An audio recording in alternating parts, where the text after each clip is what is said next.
Assalamualaikum warahmatullahi wabarakatuh. Hai guys, makasih ya udah kembali lagi ke channel ini dan ngeklik video ini. Nah, di video kali ini aku tuh mau ngebahas tentang pengalaman mistis orang lain lagi ya guys, dari sebuah komentar-komentar. Dan nanti akan aku cantumin lagi komentarnya di atas dan kita dengarkan sambil membaca bersama. Oke guys. Nah, di video kali ini tuh guys, kalau kemarin video sebelumnya itu ngebahas tentang pengalaman orang yang disantet ya guys. Tapi kalau ini pengalamannya pengalaman unik nih. Kenapa unik? Berpengalaman ini memiliki seorang ayah. Dan ayahnya ini tapi ayahnya ayah sambung ya guys. Yang konon katanya ayahnya ini memiliki ilmu hitam guys. Mari kita baca dan dengarkan cerita pengalaman dia. Oke? Langsung aja ke videonya. Check it out.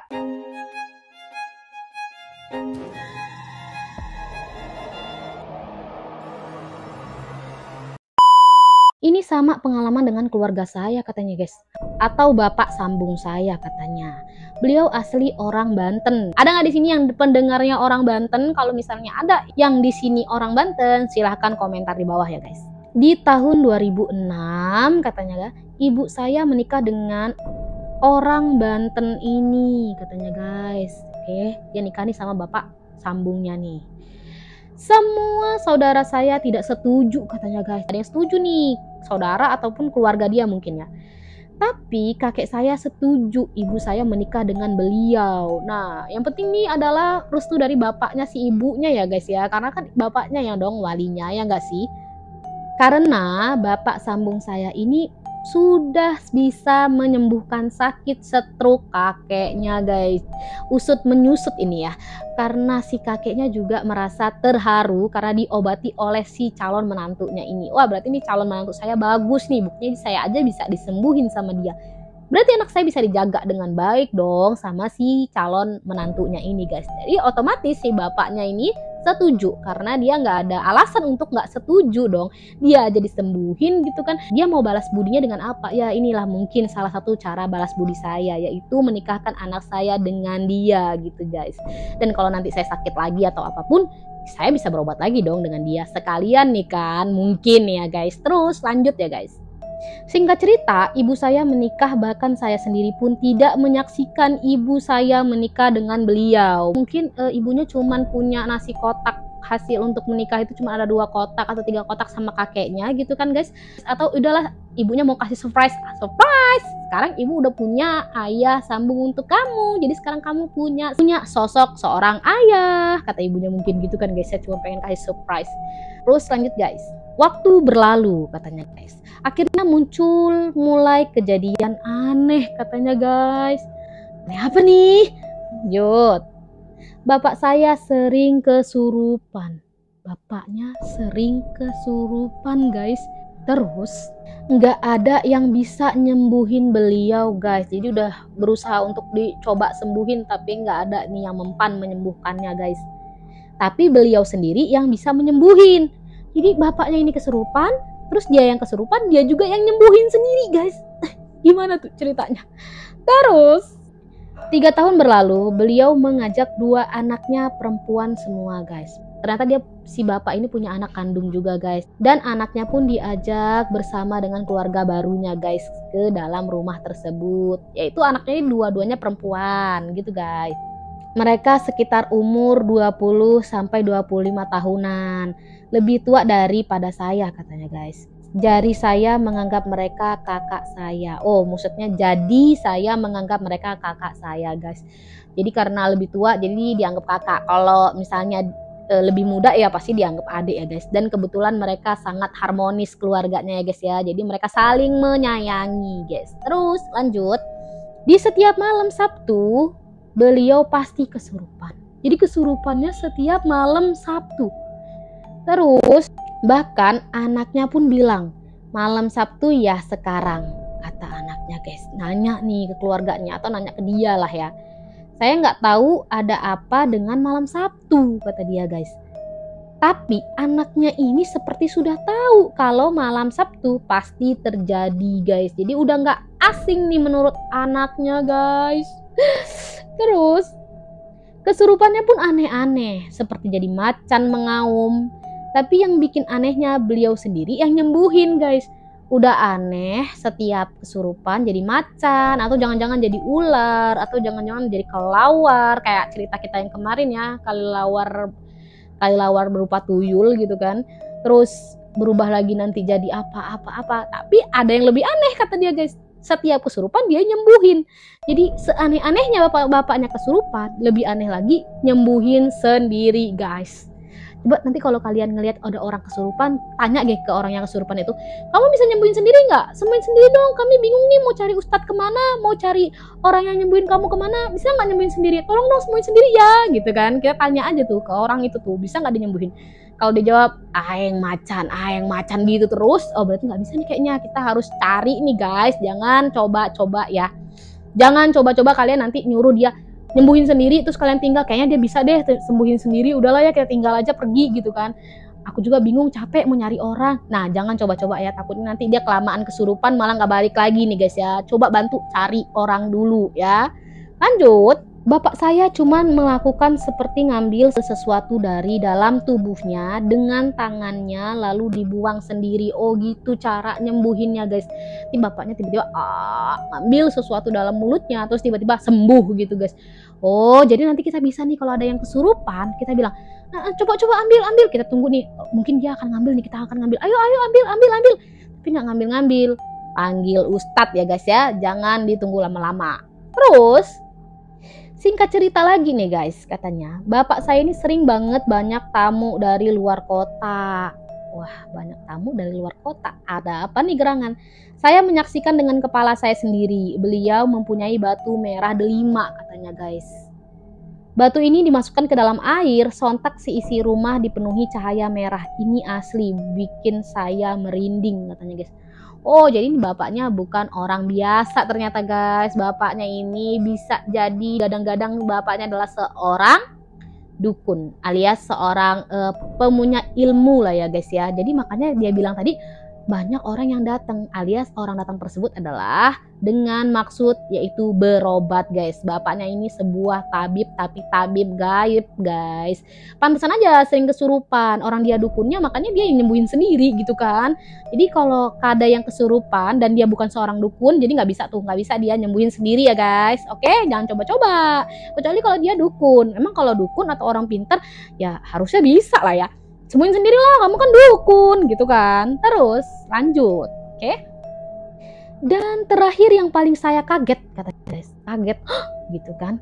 Waktu itu saya kalau minta uang ke ibu saya guys, kalau ibu saya nggak punya uang pasti merengek nangis. Siapa tuh yang sama kayak gitu juga? Saya belum ngerti orang tua punya uang atau enggak katanya guys. Nggak ngerti atau pura-pura nggak ngerti nih ya. Terus kalau belum dikasih uang, nangis saya nggak akan berhenti katanya guys. Nah siapa nih yang sama kayak gitu, kalau nangis nggak mau berhenti kalau belum dikasih kehendaknya guys.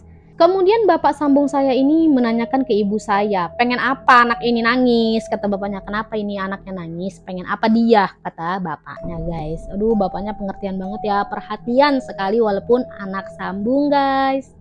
Ibu saya bilang, pengen jajan, tapi kita kan nggak pegang uang sama sekali, kata ibunya guys. Waduh, ini seorang tabib pintar soal gaib, tapi nggak punya uang guys.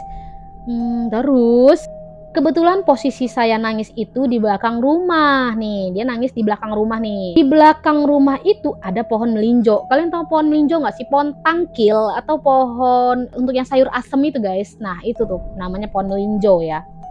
Nah di situ bapak saya metik daun tersebut katanya guys. Tik, dipetik nih daunnya. Kejadian kedua kalinya. Oh berarti nggak satu kali nih ya. 2 kali. Saya melihat ketika dipetik, dikepal lalu daun itu berubah jadi uang 5 ribuan. Sontak kaget banget saya, kok bisa. Ini bapaknya bercanda sama anaknya kayak si pesulap-pesulap lucu di badut-badut atau ini beneran terjadi sih guys? Petik, terus digepal, tara, ada uang 5 ribuan. Terus anaknya jadi, ada uang.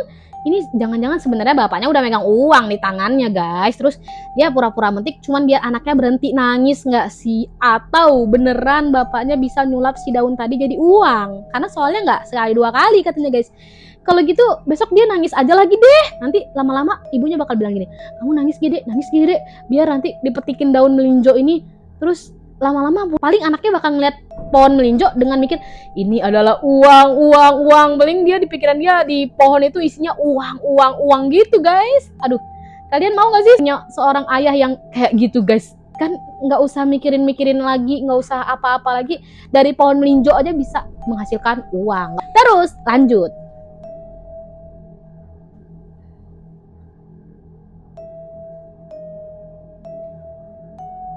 Sontak kaget banget saya, kok bisa katanya guys, kok bisa, kaget tapi seneng sambil mikir besok lagi lah aku nangis gitu kan. Tapi saya merasa bodoh amat katanya guys, karena waktu pikiran saya hanya jajan. Yaudahlah terserah lah, mau ini aneh atau gimana, yang penting dapat uang jajan, besok saya pokoknya nangis lagi dapat uang jajan lagi gitu. Aduh jangan ya, jangan. Aduh, itu bapaknya kayaknya gimmick, nggak mungkin deh beneran, masa sih beneran gitu, nanti nggak ada lagi nih orang-orang yang cari duit kerja keras kan, ya kan, cuman tinggal metik di pohon melinjo aja nanti takutnya, atau malah jadinya berguru sama bapak dia nih guys. Singkat cerita, terjadilah hari Jumat malam Sabtu, kesurupan lagi ketika bapak sambung saya ini lagi melaksanakan sholat maghrib guys. Jadi jangan kalian pikir dukun nggak sholat ya guys, ternyata sholat nih guys, tapi kesurupan lagi di hari Sabtu ya, di malam Sabtu guys, maksudnya di malam Sabtu kesurupan lagi bapaknya guys, seperti biasa nih. Nah ya, terus selesai sholat maghrib, bapak ini cerita ke ibu saya guys. Jadi sebelum kesurupan itu sempet cerita ke ibunya, mah tadi pas sholat perut bapak kayak ada yang nimpuk pakai batu pas ruku awal, sakit banget kata bapaknya. Jadi ketika dia sholat ruku pertama tiba-tiba perutnya sakit banget kayak ketimpah batu gitu katanya guys. Selesai cerita beliau nonton TV lah nih ya, habis cerita dia nonton. Pas di sini terjadi kesurupan yang luar biasa katanya guys. Jadi ini adalah cerita keluar biasaan pas bapaknya kesurupan, dari sekian kali bapaknya kesurupan, yang ini paling luar biasa. Saya kaget katanya guys. Kebetulan banget di situ pas lagi ada temen saya lagi main katanya guys. Jadi ada orang kan. Jadi orang tersebut ngeliat kan, terus saya teriak ke ibu saya, "Ibu!" gitu kan. Sontak pada keluar dari kamar, ibu sama kakak saya katanya guys. Jadi ibu sama kakak-kakaknya lagi ada di kamar, terus langsung keluar karena denger teriakan si anaknya ini guys. Beliau ini kesurupan seperti macam mengaum katanya. Wah, air macan, gitu guys. Dikasih air yang sudah dibacakan doa sama anaknya guys. Jadi anaknya ngebantu ini, cobalah ya saya siapa tahu bisa ngobatin, dikasih air sama si anaknya ini. Padahal mungkin kan biasanya bapaknya bisa nyembuhin sendiri, mungkin ini jauh lebih lama, jadi kok nggak sembuh-sembuh si bapaknya. Bukan diminum, malah dimakan itu gelas beling, dan ini yang paling serem. Ya gimana nggak serem? Aduh guys, serem, antara serem dan lucu ya. Kenapa? Karena pas ya Allah berharap bapaknya ini sehat dengan air itu, tiba-tiba malah jadinya kaget karena pas lagi didoain, ini Pak minum dulu, dikasih kan, terus tiba-tiba si bapaknya dimakan malah gelas-gelas. Ya serem banget lah. Dan yang lainnya pada ngelihat kan kondisinya, ada temennya terus ngelihat, jadi makin histeris lah mereka ini. Lah kenapa dimakan sih Pak? OMG guys, malah dimakan gelasnya. Kalau lapar ada nasi Pak, ditudung gitu kali pikir ibu sama anaknya ya guys. Ada nggak kepikiran saat itu? Tapi nggak sih kayaknya, karena kondisinya masih panik tuh kan. Lanjut. Lama kelamaan perut bapak saya ini membesar guys. OMG, ini paling serem sih asli. Kok bisa sampai besar perut bapaknya? Seperti layaknya orang hamil. Hah? Kok jadi besar perutnya? Bajunya, kancing bajunya pada lepas. Kok kayak di film-film sih? Dan ini nyata loh guys. Kalian bisa ngebayangin dong, langsung kebayang dong di kepala aku aja tuh langsung, perutnya nggak besar, kancingnya pada ngelepas, jadi kelihatan tuh perutnya guys ya kan. Perutnya sampai besar, bahkan urat-uratnya sampai kelihatan guys, kan bener perutnya jadi kelihatan dan urat-uratnya keluar. Aduh, ini beneran kayak di Google dan di film-film gak sih? jelas seperti mau pecah katanya guys. Jadi membesar. Astagfirullah dia bilang guys, sampai istighfar dia guys. Kemudian saya disuruh ibu saya suruh panggil ustadz. Udah nggak nih, nggak bisa nih, kita nggak bisa nanganin sendiri, harus minta tolong orang lain gitu, pikir ibunya guys. Cepet kamu panggil ustadz sekarang juga, kata ibunya. Yang lagi di masjid, kata ibunya ya. Jangan cari ustadz yang lagi di pos ronda gitu kan, tapi di masjid ya, di masjid gitu kan guys. Karena kalau di pos ronda ini bukan ustadz mungkin kan, atau hansip gitu kan guys. Nah, nanti kamu salah panggil. Jadi ibunya memperjelas di masjid ya nak ya. Terus saya sama teman saya ini berlari ke masjid minta tolong ke ustadz. Pak, tolong bapak saya kesurupan gitu kan. Dia minta tolong sama ustadznya. Bapak, tolong ustadz, ini bapak saya kesurupan, tolong. Ustadznya panik, langsung bergegas pergi ikut anaknya. Langsung kan, bener, langsung bergegas saya, teman saya sama ustadz pulang ke rumah katanya guys. Sampai di rumah, tetangga sudah mulai ramai menyaksikan kejadian ini guys. Tanpa dipanggil tuh tetangga tiba-tiba datang nih. Ada apa? Karena kan kita kondisinya panik, dan panik itu membuat kita jadi kayak orang huru-hara gitu guys. Nah, tanpa kita sadari ternyata kita ini telah mengundang orang-orang untuk melihatnya guys. Makanya rumah itu jadi rame sama tetangga-tetangga guys. Antara kepo atau pengen bantu, namanya peduli ya guys ya. Terus lanjut menyaksikan kejadian ini katanya guys. Dipegang perutnya, ustadz langsung bicara, mohon maaf ibu, ini di luar kemampuan saya pamit ibu. Ustadz bergegas pamit pulang. Lah gimana sih ustadz, belum juga mulai udah langsung pamit pulang gitu kan. Ya pura-pura kayak bacain apa dulu gitu, jangan langsung aduh dipegang perutnya nih terus nggak bisa langsung pamit pulang terus kabur. Bukan pulang juga lah, tolong cariin siapa sesepuh atau gimana lah ya untuk bantuin ngobatin gitu kan, atau warga tersebut umumin ada yang bisa bantu gitu kan. Jangan langsung pulang ustadz. Aduh ustadz gimana sih ustadz, oh my god. Terus lanjut ya. Kemudian bapak saya ini seperti setengah sadar berbicara ke anaknya katanya guys. Jadi bapaknya mulai sadar nih, terus ngomong, Neng, ambilin air comberan, tapi pas ambilnya jangan melihat ya Neng. Jadi dia disuruh ngambil air di comberan, tapi ngambilnya tuh jangan ngelihat, jadi ngambilnya gini. Nah, ngambil gini gitu guys, ngambil air comberannya gitu kan. Di kepalanya ke atas, tangannya ngegayung ke air comberan, suruh ngambil. Pak, ngomong-ngomong kenapa nggak dari tadi gitu Pak, ngomong gitu, kenapa harus ngumpulin warga dulu, apalagi sampai manggil ustadz, dan ustadz itu pulang ketakutan sih Pak gitu kan guys.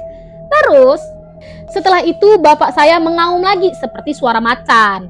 Jadi setelah dia nyuruh anaknya, dia ngaum lagi, yang macan ya macam air comberan gitu kan guys.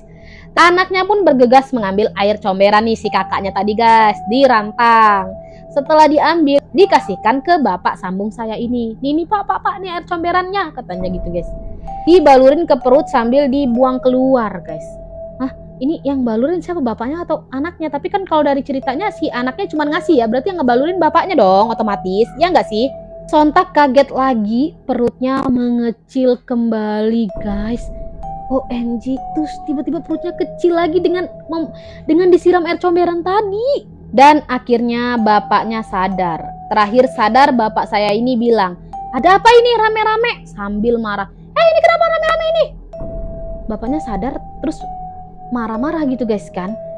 Lalu bapak saya ini langsung disiram pakai air yang diember ke seluruh tubuh bapak saya ini. Ibu saya sambil bilang, bapak habis kesurupan. Jadi disiram sama ibunya pakai air biar makin sadar nih bapaknya. Dan kebetulan ibunya juga udah bawa air di ember. Dari tadi memang rasanya pengen disiram, apalagi si bapak udah banyak kena air comberan guys. Jadi semakin disiram aja lah biar hilang tuh air comberannya. Nah, buat kalian yang pernah nih, kalau ada orang kesurupan, mungkin bisa nih kalian siram pakai air comberan, sembuh kali ya. Terus lanjut guys. Asli ini emang kejadian yang di luar nalar manusia. Emang iya sih. Aku aja sampai kaget loh, shock loh guys. Beneran, kalian shock nggak sih? Kejadian ini temen bahkan tetangga saya jadi saksinya guys. Jadi sekarang nggak cuma keluarganya nih, orang lain pun menjadi saksi. Setelah itu bapak saya cerita ke kita semua pas kejadian beliau menyaksikan dirinya sendiri pas kesurupan. Jadi bapaknya ternyata ngeliat, makanya bapaknya tuh kayak berperang sama dirinya sendiri. Nah bapak bisa nyembuhin nak, tapi dengan cara air comberan. Nah tapi masih berperang sama yang ada di dalam tubuh dia. Jadi ketika si aing macan, si bapaknya aduh gimana ini terus. Tapi kalau bapaknya ini menyaksikan itu dia kesurupan ya guys, kondisi dia kesurupan, kenapa dia nggak menyaksikan kalau orang-orang udah rame dateng ya? Makanya dia waktu dia sadar, dia malah marah-marah kenapa kok orang rame gitu kan. Dia cuma sadarnya dia kesurupan. Terus kita lanjut guys. Waktu pas setengah sadar itu kakeknya bapak sambung saya itu beliau yang berbicara katanya guys. Jadi yang waktu lagi marah-marah, lagi kesurupan itu, atau jangan-jangan pas ngomong tolong ambilkan air comberan, itu kakeknya guys, bukan bapaknya katanya gitu guys. Terus karena yang berperang dengan yang di dalam tubuh si bapaknya itu ternyata kakeknya guys yang ngebantuin, mungkin entah kakeknya yang ngebantuin, entah kakeknya yang ngerasukin nih kan, nggak jelas juga sih guys ya. Terus kita baca lagi. Asli ini bukan mengada-ngada dan sebenarnya banyak sampai kejadian aneh, sampai ibu saya bilang kalau bapak sambung saya ini pun bisa meraga sukma. Wah, aku pikir ini cuma cerita-cerita dongeng atau cerita-cerita fiktif ataupun cerita-cerita yang dibuat-buat gitu kan soal meraga sukma, dan ini ternyata beneran loh guys, nyata loh guys, menurut versi dia loh guys, ada yang berpengalaman seperti itu guys. Kalian tahu nggak sih meraga sukma? Meraga sukma tuh kayak orang dari pindah tubuh ke tempat mana tiba-tiba ada di mana gitu guys. Itu nggak sih meraga sukma? Coba komen ya kalau yang tahu apa itu meraga sukma ya. Saya pernah lihat masuk ke kamar beliau, sila nih ya, bapaknya lagi sila nih, dia ketika dia lagi masuk ke kamar bapaknya nih, sambil tangan kayak betapa gini, betapa ya guys ya. Bapak ini lagi ngapain, pikir dia gitu kan. Kata ibu saya, beliau lagi bertemu orang di Banten. Nah itu kan bener kan, meraga sukma tuh kayak gitu, bisa pindah dari mana ke mana gitu guys. Saya nggak paham apa yang dimaksud. Inilah kejadian di keluarga saya katanya guys. Pernah nggak sih kalian punya pengalaman keluarganya yang seperti itu? Kalian pernah nggak sih denger cerita-cerita tentang meraga sukma kayak gini? Dan aku pernah ngalamin sendiri, cerita ngedenger dari ibu aku sendiri. Kalau kakeknya ibuku, jadi di atas bapaknya ibuku ya, jadi di atas kakekku, kakeknya lagi guys, konon katanya itu juga bisa meraga sukma kayak gini. Nggak ngerti juga ya, aku nggak tahu kalau namanya itu meraga sukma guys. Yang jelas ibu aku cerita gini, kalau kakeknya ini pernah lagi cukur rambut, terus saat cukur rambut dengar berita kalau di Arab Saudi lagi kebakaran. Terus dia ngomong ke tukang cukurnya ini, Pak, saya tidur sebentar, saya mau ke Arab, mau bantuin siram kebakaran di Arab. Nah nggak tahu ya, walau alam nggak ngerti deh ya. Aku percaya nggak percaya tuh dengan ibu aku, katanya kayak gitu. Terus beneran sih kakek aku ini tidur dan katanya nih di berita kebakarannya beneran udah hilang nih kan. Tapi kan itu kalau kebakarannya hilang kan dibantu sama pemadam kebakaran, nggak mungkin kakeknya kakekku itu kan yang ngebantuin sendirian. Tapi yang jelas katanya dia mau nyaksiin kebakaran di Arab itu guys. Nah nggak tahu lah ya, ini sama nggak dengan meraga sukma itu. Oke, itulah salah satu contoh cerita-cerita tentang hal-hal gaib yang dialami oleh seseorang. Buat kalian yang mau berbagi cerita, boleh banget ya kirim ke Gmail kita langsung ya guys. Gmail kita ada di topengcelote@gmail.com ya guys ya. Kita tunggu ceritanya biar kita ceritain balik di sini.